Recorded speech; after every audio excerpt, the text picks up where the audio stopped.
அருவருப்பான ஒரு காரியம். சிலை வழிபாடு செய்கிறது கர்த்தருக்கு முன்பாக அருவருப்பாய் இருக்கிறது. மேலும் கிறிஸ்மஸ் ட்ரீன்னு சொல்லி ஒன்றை இன்னைக்கு உண்டாக்கி அதையும் வந்துட்டு கிறிஸ்மஸில் வந்துட்டு இன்க்ளூட் பண்ணி வச்சுருக்கிறாங்க. இந்த கிறிஸ்மஸ் ட்ரீக்கு வயசு மொத்தம் 40 கூட கிடையாது. இந்த கிறிஸ்மஸ் ட்ரீ இன்ட்ரடியூஸ் பண்ணது போப் ஜான் பால் II, 2ஆம் ஜான் பால். இந்த ஆள் தான் கிறிஸ்மஸ் ட்ரீயை 1982 வந்துட்டு இன்ட்ரடியூஸ் பண்ணது. வேட்டிக்கனில் இருக்கிற செயின்ட் பீட்டர் ஸ்கொயரில் கிறிஸ்மஸ் ட்ரீயை 1982 நட்டு வச்சு அங்கே நேட்டிவிட்டி சீன்ஸ், சிலை வழிபாடுக்கு ஏதுவான இந்த நேட்டிவிட்டி சீன்ஸ் இதெல்லாம் உருவாக்கியது கத்தோலிக்க சபை என்பதை நாம் மறந்துவிடக்கூடாது.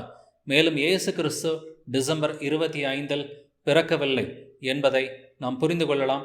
டிசம்பர் 25 என்பது அது சூரிய கடவுளின் பிறந்த நாள் அப்படிங்கிறத நம்ம தெரிஞ்சுக்கிறோம். இந்த சூரிய கடவுள் தான் பேகன் ரோமன் எம்பையரோட கடவுளாய் இருக்கிற ஒரு கடவுள். இந்த சூரியனை தான் அவர்கள் வழிபடுவார்கள். மேலும் அது அவர்களுக்கு ஒரு திருவிழா கொண்டாட்டம். டிசம்பர் 25 அது சூரியனுடைய பிறந்த நாளாக இருக்கிறது.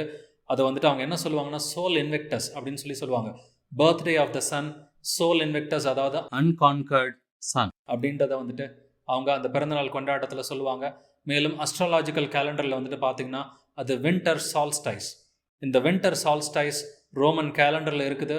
பேகன்ஸ் அந்த நாளை வந்துட்டு ரொம்ப ஸ்பெஷலாக வந்துட்டு கொண்டாடுவாங்க. இந்த வின்டர் சால்ஸ்டைஸில் தான் வந்துட்டு இரவு நேரம் ரொம்ப ஜாஸ்தியாக இருக்கும். நீங்கள் டிசம்பர் 25 என்னத்துக்கு ஸ்பெஷல்னு பார்த்தீங்கன்னா அது வின்டர் சால்ஸ்டைஸாக இருக்கிறதுனால அன்னைக்கு வந்துட்டு சூரிய ஒளி அது ரொம்ப குறைவாக இருக்கும். அன்னைக்கு இரவு நேரம் அதிகமாக இருக்கும். அதனால தான் இந்த பேகன்ஸ் வந்து அந்த நாளை குறிப்பிட்டு கொண்டாடுறாங்க அப்படின்றத பார்க்குறோம். ஸோ இயேசு கிறிஸ்துவின் பிறந்த நாள் இந்த சூரிய